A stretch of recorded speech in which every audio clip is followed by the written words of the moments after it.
आप सभी का हमारे चैनल पे स्वागत है। आज की वीडियो में हम कक्षा 9 की जो गणित है, प्रश्नावली 9.3 के जो बचे हुए प्रश्न हैं 7 से लेके 12 तक, उसे हम सॉल्व करेंगे। इसका जो इंट्रोडक्शन पार्ट है वो बहुत ज़्यादा ज़रूरी है। उसको मैंने ऑलरेडी करा रखा है, सिखा रखा है। लिंक्स मिल जाएगी डिस्क्रिप्शन पे, ज़रूर देख लीजिएगा, क्योंकि बिना उसके ये प्रश्न आप हल नहीं कर पाओगे। कह रहे हैं यदि एक चक्रीय चतुर्भुज के विकर्ण उन उसके शीर्षों से जाने वाले वृत्त के व्यास हो तो सिद्ध कीजिए कि वह एक आयत है। ठीक है, तो देखो हमारे पास एक वृत्त है। चक्रीय चतुर्भुज क्या होता है ये सब मैंने बेसिक्स में समझा रखा है, पढ़ा रखा है। क्या होता है चक्रीय चतुर्भुज? जो चतुर्भुज है उसके जो चारों शीर्ष हैं, जो वृत्त के अंदर होते हैं, वृत्त पर होते हैं, उन्हें हम चक्रीय चतुर्भुज कहते हैं। तो हमारे पास एक वृत्त है और उसके अंदर एक चतुर्भुज है। उसके अंदर एक क्या है दोस्त? चतुर्भुज है। इसका नाम देते हैं ए बी सी डी। हमें प्रश्न में बोला यदि एक चक्रीय चतुर्भुज के विकर्ण उसके शीर्षों से जाने वाले वृत्त के व्यास हो। जो विकर्ण है वो हमारा क्या है? वृत्त का व्यास है, ये है। ठीक है, इस वाले पॉइंट को मैं क्या नाम देता हूँ? केंद्र बोल देता हूँ, ओ। ठीक है, ये चीज है। जो इसका जो विकर्ण है वो वृत्त का क्या है? व्यास है। तो सिद्ध कीजिए कि वह एक आयत है। हमें इस चतुर्भुज को क्या सिद्ध करना है? आयत सिद्ध करना है। आयत क्या होता है? हमें बस आयत सिद्ध करने के लिए ये सिद्ध करना होगा कि ये जो कोण है, ये जो ए कोण है, ये जो सी कोण है, ये हमारे क्या है? ये हमारे क्या है? 90 डिग्री के, 90 अंश के हैं। अगर मैं ये बता देता हूँ, और शीर्ष ये भी हो सकता है, ये भी हो सकता है विकर्ण। इसको और इसको मिलाएंगे तो ये भी विकर्ण हो जाएंगे। ठीक है, तो हमें सिद्ध क्या करना है? यहाँ लिख देते हैं, हमें सिद्ध करना है, हमें सिद्ध करना है ए बी सी डी एक आयत है। यही सिद्ध करना है कि भैया ए बी सी डी क्या है? एक आयत है। अगर ए बी सी डी को हमें आयत सिद्ध करना है, उसके लिए हमें बस ये सिद्ध करना है कि कोण ए, कोण बी, कोण सी और ये जो कोण डी है, ये चारों कोण कितने होंगे? 90 अंश के होंगे। ये चीज हमको क्या करनी है? सिद्ध करनी है। ये हमें क्या करना है? प्रूफ करना है। अच्छा, एक चीज आपने पढ़ी होगी। क्या पढ़ी होगी? सारा कुछ मैंने इंट्रोडक्शन पार्ट में पढ़ा रखा है। अगर आपके पास कोई वृत्त है और ये अर्धवृत्त है, ठीक है, ये हमारा क्या है? व्यास है। तो व्यास को अगर लेते हो और कहीं पे भी कोण बना लेते हो, यहाँ पर बना लो, तो जो कोण बनता है वो कितने अंश का होता है? वो होता है 90 अंश का। ठीक है, तुम कहीं पे भी कोण बना लो, यहाँ बना लो, बस व्यास को आधार बनाकर वृत्त पे कहीं पे भी कोण बना लो, तो कितने अंश का बनेगा? वो हमेशा 90 अंश का ही बनेगा। तो अगर आप यहाँ पर ध्यान से देखें, इस चित्र में ध्यान से देखें, ये क्या है? ये व्यास बोला है। तो जैसे ही व्यास बोलेगा तो ये क्या हो जाएगी? अर्धवृत्त हो जाएगी। और अर्धवृत्त पे बना कोण क्या हो जाएगा? 90 अंश का होता है। तो यहाँ लिख लोगे, हम जानते हैं करके लिख लो, हम जानते हैं, हम जानते हैं अर्धवृत्त के अंदर, कॉपी में लिख लेना, अर्धवृत्त के अंदर बना कोण, अर्धवृत्त के अंदर बना कोण 90 अंश का होता है। ठीक है, तो यहां पर देखो, ये क्या है? अर्धवृत्त है, ये अर्धवृत्त है ना, और इस पर जो कोण बन रहा है, ये एक कोण क्या हो जाएगा? 90 अंश का हो जाएगा। अतः इस आधार पर जो कोण ए है वो 90 अंश का हो जाएगा। फिर देखो ये इधर, ये भी क्या है? अर्धवृत्त है। अर्धवृत्त पे कौन सा कोण बन रहा है? सी बन रहा है। तो हमारा सी कोण भी क्या हो जाएगा? 90 हो जाएगा। आपने ए और सी को 90 दिखाया, बाकी बी और डी को भी तो 90 दिखाना है। तो हमें प्रश्न में क्या बोल रहा है कि अगर आप शीर्षों को मिलाओगे, अगर आप शीर्षों को मिलाते हो तो विकर्ण मिलता है। तो मैंने इस शीर्ष और इस शीर्ष को मिलाया तो ये व्यास है, विकर्ण है। अगर मैं इस शीर्ष और इस शीर्ष को मिला दूं, इस शीर्ष को और इस शीर्ष को मिला दूं, तो ये हो जाएगा अर्धवृत्त। देखो, ये हो जाएगा अर्धवृत्त ना, यहाँ से ऊपर ऊपर, और यहाँ पे कोण कितना बनेगा? 90। फिर ये क्या हो जाएगा? अर्धवृत्त, और यहाँ पे भी क्या बन जाएगा? 90।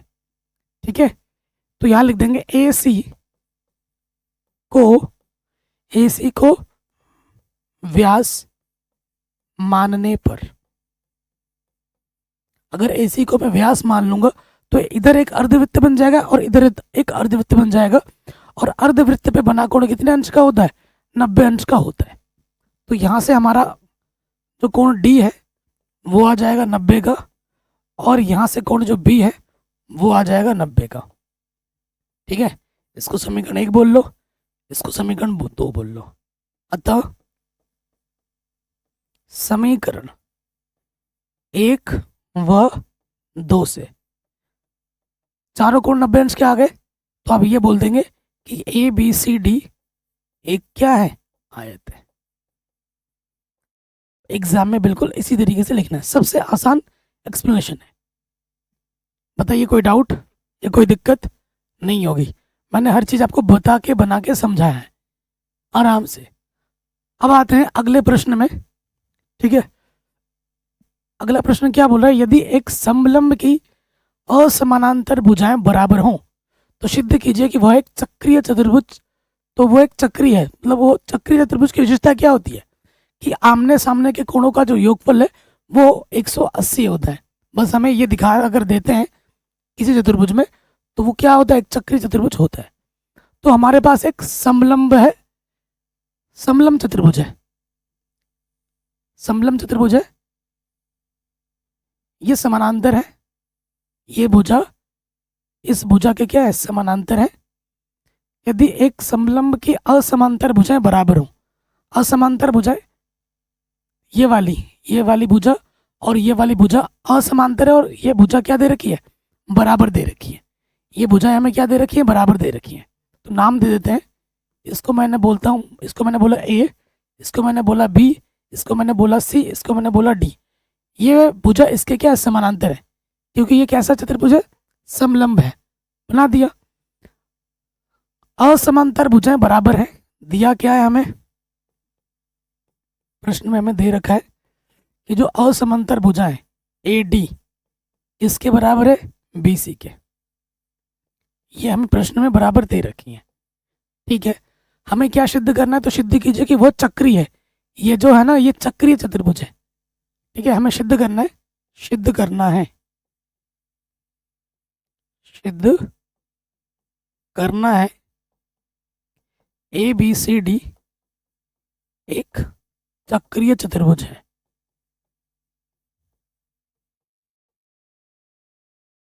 चक्रीय चतुर्भुज आप कैसे दिखा सकते हो? अगर आमने सामने के कोणों का योगफल 180 दिखा देते हो, इसको और या इसको, किन्हीं भी दो को अगर दिखा देते हो, ठीक है, इसको या फिर इसको या फिर इसको या फिर इसको, इन दोनों में से कोई आमने सामने के कोणों का योगफल अगर हमें 180 दिखा दे तो ये चतुर्भुज क्या हो जाएगा? एक चक्रीय चतुर्भुज हो जाएगा। ठीक है, तो ये हमारा टारगेट है, ये हमारा मकसद है कि हमें ये चीज करनी है। तो अब हमें थोड़ा सा क्या करना पड़ेगा? रचना करनी पड़ेगी। तो यहाँ लिखेंगे रचना। जो भी काम करोगे वो चीज आपको यहाँ लिखनी है। तो रचना में क्या करूंगा? मैं इस भुजा के समानांतर यहां से क्या खींचूंगा? रेखा खींच दूंगा इसके समांतर। ये मैंने रचना की ABCD, इस बिंदु को मैं नाम देता हूं E। मैंने क्या किया? रचना किया BE समांतर खींच दिया मैंने किसके? AD के। ये काम मैंने खुद से किया। जो भी रचना की आपको यहाँ पर लिखनी है, बतानी है। ये रचना किया। अब जैसे देखो समांतर खींचने पे क्या होता है? समांतर चतुर्भुज बन गया। ये ABED ये क्या बन गया? एक समांतर चतुर्भुज बन गया। जैसे आप खींचोगे तो ये ABED क्या बन गया? एक समांतर चतुर्भुज, समांतर चतुर्भुज। समांतर चतुर्भुज बन गया। तो समांतर चतुर्भुज में क्या होता है? आमने सामने की भुजाएं समान होती हैं। ये इसके समान हो जाएगी। ठीक है, ये भुजा इसके समांतर हो जाएगी, यानी कि जो AD भुजा है वो किसके बराबर हो जाएगी? BE के। इसका बहुत बड़ा रोल है। समीकरण नंबर 2 मान लेते हैं। अब मैं क्या करूंगा? चीजों को सरल बनाने के लिए मैं क्या करूंगा? इस कोण का नाम मैं दे देता हूं 1। ठीक है, इस वाले कोण का नाम दे देता हूं मैं, इस वाले का 2, इस वाले का 3 और इस वाले का 4। कोई दिक्कत? अगर मैं लिखूंगा ना बी ई सी ऐसे करके आप उलझ जाओगे, तो मैंने सरल करने के लिए इन कोणों के नाम दे दिए, ये 1 है, ये 2 है, ये 3 है, ये 4 है, इनके अलग अलग नाम दिए। तो हमें सिद्ध क्या करना है, अगर मैं कोण 1 को और कोण 4 को जोड़ के 180 दिखा दूं तो ये चतुर्भुज क्या हो जाएगा, चक्रीय चतुर्भुज हो जाएगा। तो हमारा टारगेट क्या है, हमें बस ये सिद्ध करना है कि कोण 1 प्लस कोण 4, अगर हमें इसको क्या दिखाना है, 180 अंश दिखाना है, 180 अंश दिखाना है। देखो, क्योंकि ये एक समांतर चतुर्भुज है, समांतर चतुर्भुज में क्या होता है, आमने सामने के भुजा तो समान होती है, साथ ही साथ आमने सामने के कोण भी क्या होते हैं, बराबर होते हैं। आमने सामने के कोण भी क्या होते हैं, बराबर होते हैं। तो यहां से मेरे पास क्या हो जाएगा, उसके साथ साथ ये जो कोण 1 है, इस कोण 2 के क्या हो जाएगा, बराबर हो जाएगा। इसको मैं समीकरण नंबर 3 बोल देता हूं। और आप देखो, जब किसी त्रिभुज में दो संगत भुजाएं बराबर होती हैं, तब उनके संगत कोण बराबर होते हैं, या फिर दो संगत कोण बराबर होती है तो उनके संगत भुजा भी बराबर होते हैं। ये पढ़ा है ना कक्षा 9 वृत्त वाले चैप्टर में, त्रिभुज वाले चैप्टर में ये प्रमेय हमने पढ़ा है। तो यहाँ लिखेंगे चूंकि बी ई भुजा बराबर है बी सी के, तो यहां से सीधी सी बात है कि कोण 3 बराबर हो जाएगा कोण 4 के, कोण 3 बराबर के हो जाएगा कोण 4 के। तो मेरे भाई ये चीज हमारे पास हो गई। अब हमें क्या दिखाना, हमें दिखाना क्या है कि 1 और 4 का योगफल 180 दिखाना है। तो आप इन दोनों कोणों को अगर आप जोड़ भी दोगे तो 180 कभी नहीं आएगा।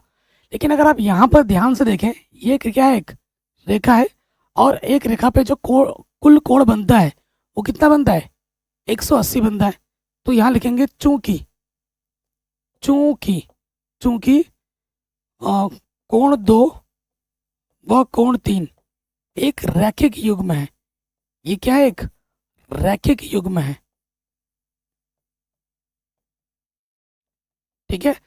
जब रैखिक युग्म है, इसको और इसको जोड़ोगे, कोण 2 को और कोण 3 को जब आप जोड़ोगे तो इनका योगफल कितना आना चाहिए, 180। तो मुझे ना तो 2 चाहिए ना 3 चाहिए, मुझे 2 की जगह पे क्या चाहिए, 1, और 3 की जगह मुझे चाहिए 4, क्योंकि 1 और 4 को जब मैं 100 दिखाऊंगा, 180 में दिखाऊंगा, तो जाके ये क्या बनेगा, एक चक्रीय चतुर्भुज बन पाएगा, है ना।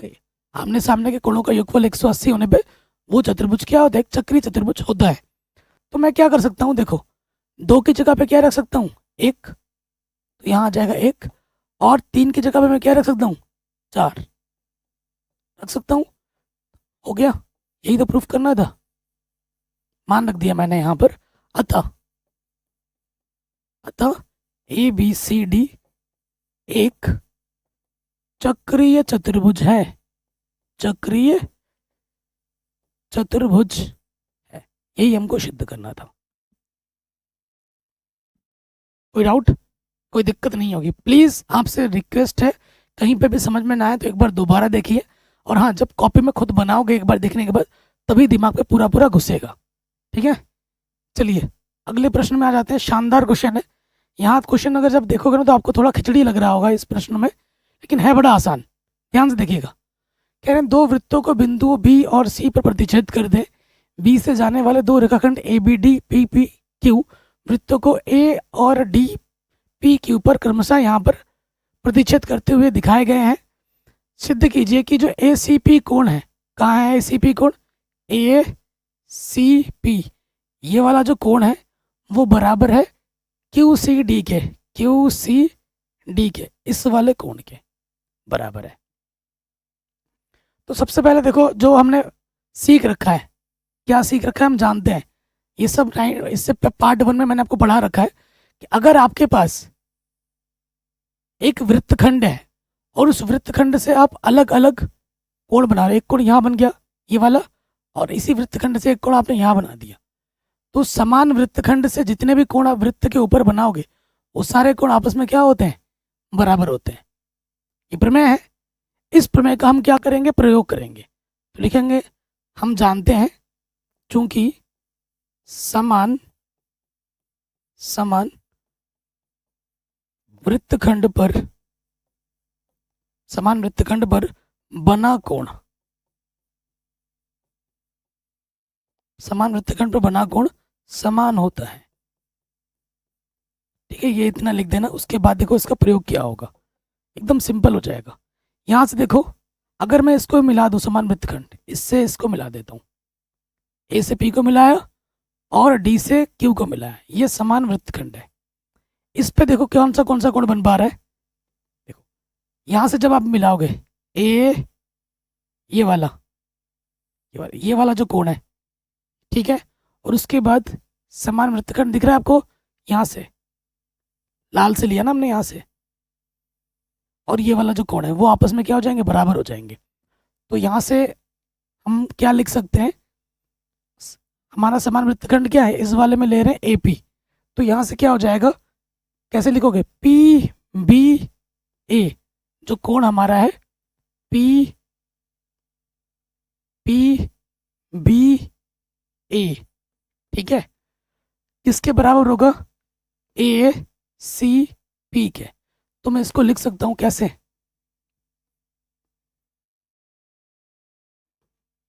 कोण ए सी पी, ढंग से लिखते हैं, कोण ए सी पी बराबर होगा पी बी ए के। ठीक है, इसको मैं क्या मान लेता हूँ, समीकरण 1 मान लेता हूँ। कोई डाउट, यहाँ तक कोई दिक्कत नहीं होगी। ओके, उसके बाद देखो हमें सिद्ध क्या करना है, ध्यान से देखना, हमें सिद्ध क्या करना है, हमें सिद्ध ये करना है कि ए सी पी को क्यू सी डी के बराबर दिखाना है। ए सी पी को हमें क्यू सी डी के बराबर दिखाना है।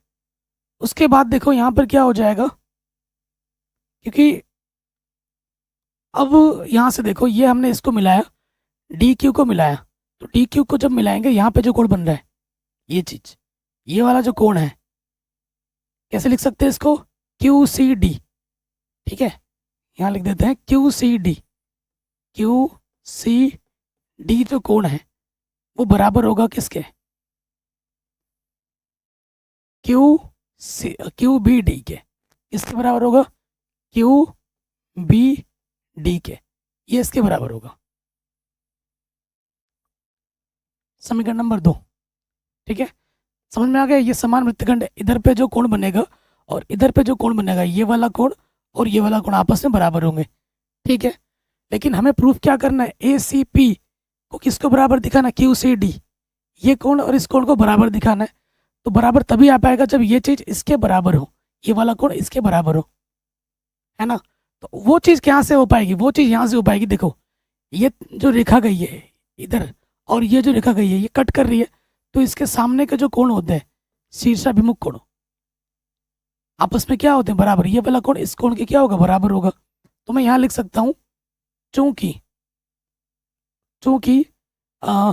पी बी, इसको ऐसे लिख देते पी बी ए, पूरा लिख देते हैं, चूंकि पी बी ए जो कोण है वो बराबर होगा किस तरीके से, क्यू बी डी के, क्यू बी डी के बराबर होगा। क्यों बराबर होगा, कारण भी हमें जरूर देना है, क्यों बराबर है, क्योंकि ये शीर्षाभिमुख कोण है। ये क्या है, शीर्षाभिमुख कोण। ठीक है, तो मैं क्या कर सकता हूँ, क्यू बी डी के जगह पर क्या लिख सकता हूँ, पी बी ए लिख सकता हूँ। तो यहाँ हो जाएगा जो कोण मेरा है क्यू सी डी, इसके बराबर हो जाएगा कोण पी बी ए के। ठीक है, इसको आप समीकरण नंबर 2 मानना, इसको नहीं। ठीक है, अब आप क्या करोगे, देखो यहाँ पे भी पी बी ए है, यहाँ पे भी पी बी ए है, आप क्या कर दोगे, समीकरण 1 और 2 की तुलना कर दोगे।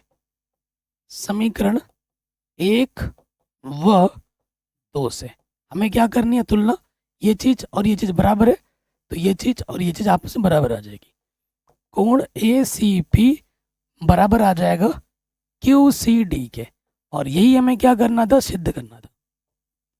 हैंस प्रूव्ड इति सिद्धम। ठीक है, आराम से हो गया, कहीं पे भी डाउट हो एक बार आप दोबारा देख सकते हैं। ठीक है जी, नेक्स्ट क्वेश्चन क्या बोल रहा है, यदि किसी त्रिभुज की 2 भुजाओं को व्यास मानकर वृत्त खींचे जाएं तो सिद्ध कीजिए कि इन वृत्तों का प्रतिच्छेद बिंदु तीसरी भुजा पर स्थित होता है। ठीक है, आप अगर एक त्रिभुज बना लेते हैं हम, ठीक है, त्रिभुज बना लो, ये त्रिभुज है, हम क्या कर रहे हैं, इस भुजा को और इस भुजा को व्यास मानकर आपको क्या खींचना है, दो वृत्त बनाने हैं और फिर दिखाना है कि ये जो वृत्त है, इन वृत्त पर ये तीसरी भुजा उन पर आती है, ये हमें दिखाना है। तो मैं चित्र बनाता हूँ, देखो कैसे। इस इसको मैं व्यास मानूंगा, इसको व्यास मानूंगा और इधर से क्या बना लूंगा, एक वृत्त बना लूंगा। अरे यार, उतना बढ़िया नहीं बनता है ना जब गोला प्रकार वगैरह ना हो। मतलब इसको व्यास मानना है, इसको व्यास मानना है, और यहाँ से हमारी एक क्या जाएगी, वृत्त बनेगी। ठीक है, फिर क्या करना है, इसको व्यास मानते हुए इधर से भी हमें क्या करना है, एक वृत्त बनाना है। यह अंडाकार लग रहा है लेकिन अंडा नहीं है, ठीक है, ये वृत्त है, तो समझ लो, ये बना दिया। हमें बस ये दिखाना है कि सिद्ध कीजिए कि इन वृत्तों का जो प्रतिच्छेद बिंदु है, इस वृत्त का ये जो प्रतिच्छेद बिंदु है, ये प्रतिच्छेद बिंदु है, तीसरी भुजा से जाता है, इस तीसरी भुजा से जाता है, ये हमें दिखा देना है। इस तीसरी भुजा से होकर क्या जाता है, ये हमें दिखा देना है, इन वृत्तों का प्रतिच्छेद बिंदु। तो मैं क्या करता हूँ, नाम दे देता हूँ, नाम दे दे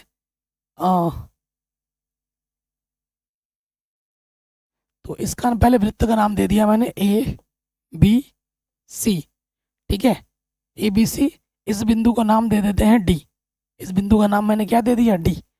अब मैं क्या करता हूँ, मैं मिला देता हूँ, ए से डी को क्या करता हूँ, मिला देता हूँ। रचना की मैंने, ये रचना में मैंने क्या किया, रचना में मैंने क्या किया, रचना में मैंने ए डी को मिलाया, ए से डी को मिलाया।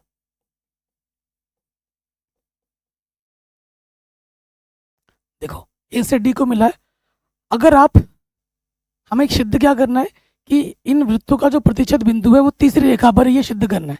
तो इसके लिए मुझे बस ये सिद्ध करना होगा, अगर यहाँ पे जो कोण बन रहा है और यहाँ पे जो कोण बन रहा है, इनका योगफल अगर मैं 180 दिखा देता हूँ, अगर दो कोण का योगफल 180 है, यानी कि वो एक रैखिक युग्म है और वो फिर एक रेखा पर होते हैं। अगर इन दोनों कोणों का योगफल मैं 180 दिखाता हूँ, तो इसका सीधा मतलब है कि ये क्या है, एक रेखा है, तभी ये क्या बन रहे हैं, एक रैखिक युग्म बन पा रहे हैं, अदर अन्यथा नहीं बन पाता। तो उसके लिए मुझे बस क्या करना है कि ये वाला कोण प्लस ये वाला कोण मुझे क्या दिखाना है, 180 अंश दिखा देना है। तो मैं सुविधा के लिए इस कोण का नाम दे दूंगा, ठीक है, इस कोण का नाम मैं दे दूंगा 1। ये कोण 1 है और ये कोण क्या है, 2 है। कोई दिक्कत, कोई परेशानी नहीं होगी। अभी मैंने आपको थोड़ी देर पहले बताया था कि अगर हमारे पास एक अर्धवृत्त है, हमारे पास एक अर्धवृत्त है, और अर्धवृत्त पे बना जो कोण होता है, अर्धवृत्त पे जो बना कोण होता है, वो कितने अंश का होता है, वो 90 अंश का होता है। बोला था मैंने, तो यहाँ लिख दो, हम जानते हैं, चूंकि अर्धवृत्त पर, अर्धवृत्त पर बना कोण 90 अंश का होता है, 90 अंश का होता है।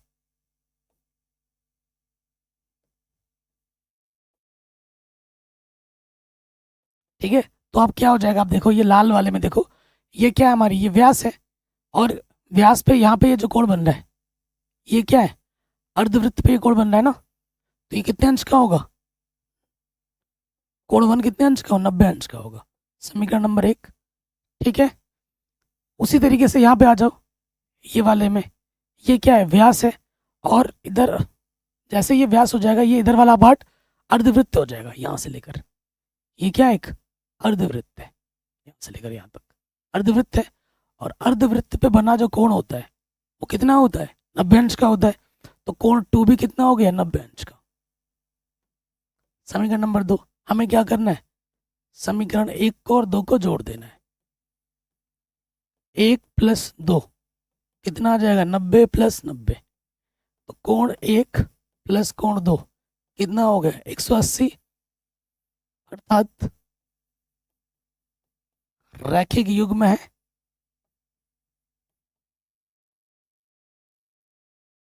इसलिए इसलिए यह तीसरी भुजा पर है, जो आपको सिद्ध करना था, तीसरी भुजा पर। आंसर। ठीक है, सबसे आसानी के साथ आराम से हमने सीख लिया, देख लिया। अगले प्रश्न में आ जाओ। क्वेश्चन हमसे क्या बोल रहे हैं, उभयनिष्ठ कर्ण AC वाले दो समकोण त्रिभुज ABC और ADC हैं, सिद्ध कीजिए कि CAD CBD के बराबर होगा। तो देखो, उभयनिष्ठ कर्ण है AC, दो समकोण त्रिभुज है, ये कर्ण है उभयनिष्ठ, ठीक है, AC, ये A बिंदु है, ये C बिंदु है। आपको दो समकोण त्रिभुज बनाने हैं। कर्ण बोला है, इससे इसको मिलाया और इससे इसको मिलाया, ठीक है। अब समकोण त्रिभुज है, ये कर्ण है तो ये वाला क्या होगा, 90 अंश होगा। ये कर्ण है तो ये वाला क्या होगा, 90 अंश होगा। 90 अंश का सामने वाली भुजा, सॉरी, कर्ण के सामने वाला कोण 90 अंश का होता है। ये चीज हमको दे रखा है, ये चीज हमको क्या कर रखा है, दे रखा है। कह रहे उभयनिष्ठ कर्ण AC वाले दो समकोण त्रिभुज ABC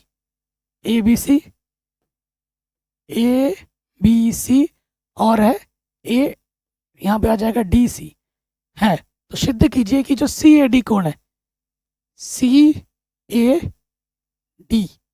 ठीक है, यहाँ पे ये जो कोण है, ये वाला कोण CAD कोण जो है CBD के बराबर होगा, CBD के बराबर होगा। CAD ना, CAD जो कोण है CBD के बराबर, CBD। तो यहाँ से मुझे मिलाना पड़ेगा, यहाँ से मुझे इसको मिलाना पड़ेगा, इस कोण के बराबर होगा।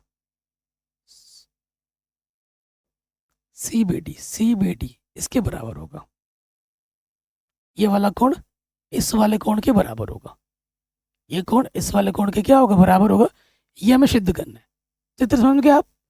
देखो, अगर ये चीज, ये जो चतुर्भुज होता वो हमारे अगर वृत्त पर होता, ठीक है, अगर ये ऐसा होता, अगर ये चतुर्भुज हमारे वृत्त पर होता तो क्वेश्चन बनने से पहले खत्म हो जाता। क्यों? क्योंकि अगर मैं इसको मिला दूं, ये एक वृत्तखंड है, तो वृत्तखंड यहाँ पे जो कोण बनेगा ये वाला, और यहाँ पे जो कोण बनेगा ये वाला, ये कोण और ये कोण क्या होता, बराबर होता। फिर मैं उसको और इसको बराबर बोल देता। लेकिन ये तो वृत्त पर नहीं है, ये वृत्त पर है क्या, नहीं है। तो हमें क्या करना है, आगे देखते हैं। ये वृत्त पर नहीं है तो अब हम क्या करना है, एग्जाम में जैसे लिखना है वो लिख लेते हैं। सिद्ध क्या करना है, ऊपर लिख लो, पहले सिद्ध करना है। हमें सिद्ध करना है कि जो CAD कोण है, CAD कोण है वो CBD के बराबर है। ठीक है जी, ये हमें सिद्ध करना है। ओके, अब देखते हैं आगे।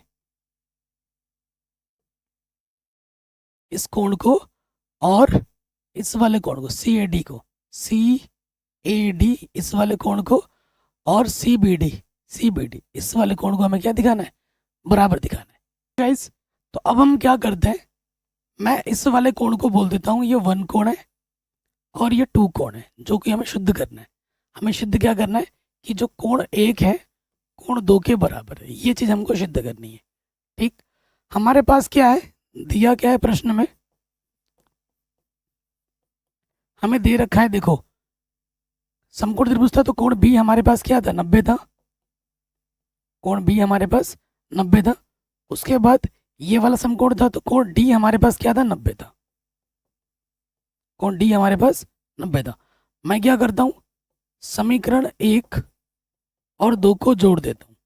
जोड़ूंगा तो क्या हो जाएगा मेरे पास, कोण B बायां वाला बाईं तरफ जुड़ेगा, कोण B प्लस कोण D 90 प्लस 90, ये हो गया। तो कोण B प्लस D कितना आ गया, 180। अगर आमने सामने कोणों का योगफल क्या आ जाए, 180 आ जाए, आमने सामने के कोणों का योगफल 80 आ गया है, 180 आ गया, तो ये क्या होगा, एक चक्रीय चतुर्भुज होगा। अतः ABCD एक चक्रीय चतुर्भुज है।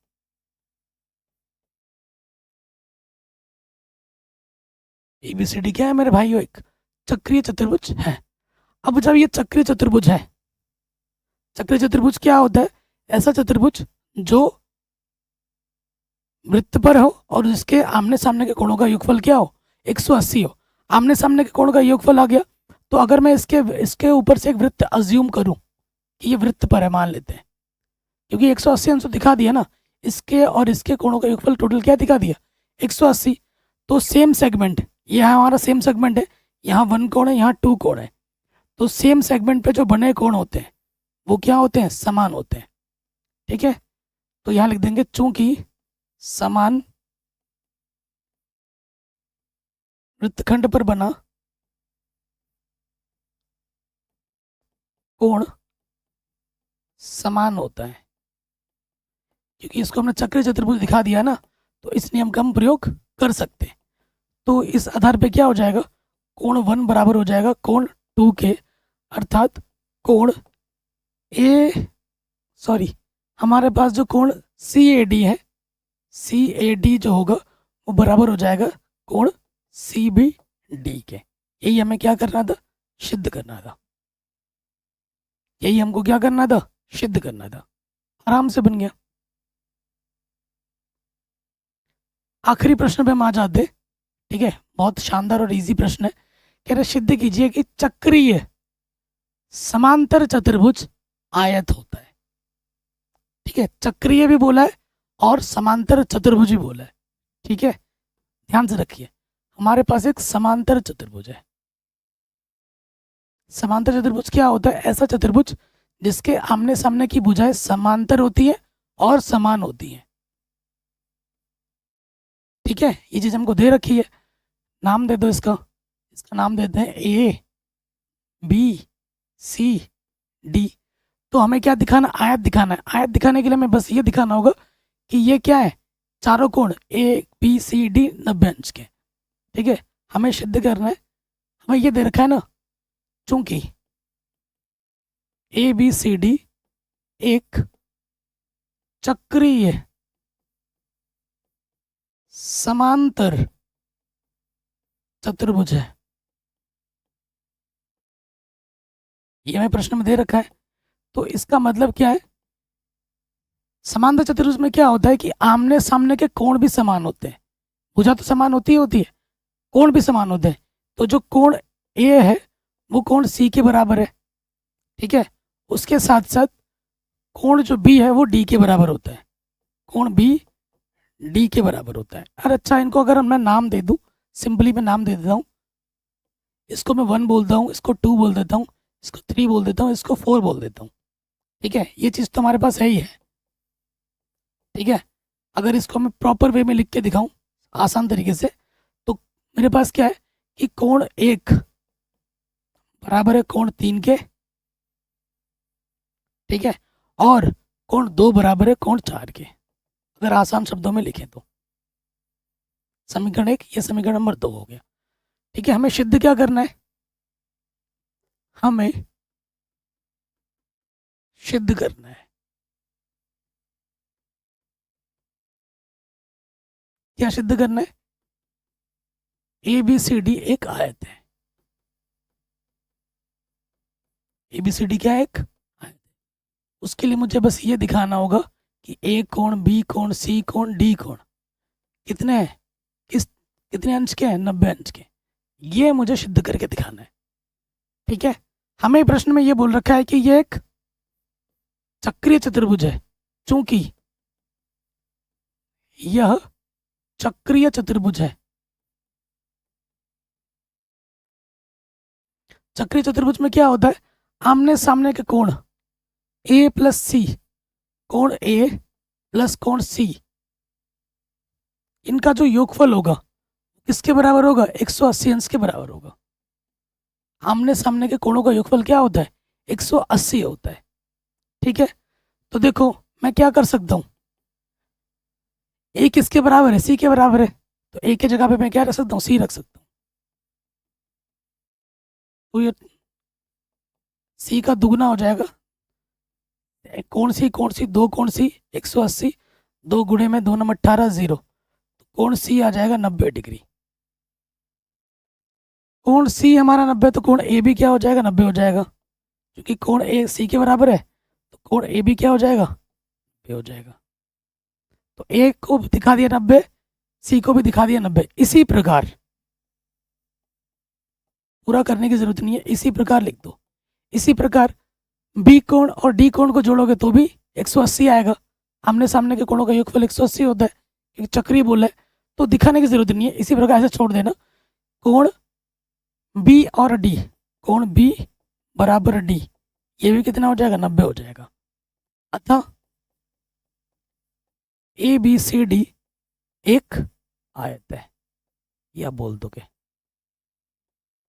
ए बी सी डी क्या है, एक आयत है। ठीक है जी, कहीं पे भी डाउट हो या दिक्कत हो प्रश्नों को एक बार दोबारा देख सकते हैं। इसी तरीके से ये वीडियो ख़त्म होती है, ये प्रश्नावली और ये चैप्टर भी ख़त्म होता है। कल से हम पढ़ना सीखेंगे क्या, हीरोइन का सूत्र। बहुत शानदार चैप्टर है, सब लोगों का फेवरेट भी है और आसान है, वो कल से स्टार्ट हो जाएगी। बाकी वीडियो अच्छी लगी है तो लाइक शेयर ज़रूर करें। मिलते हैं आपसे नए वीडियो में।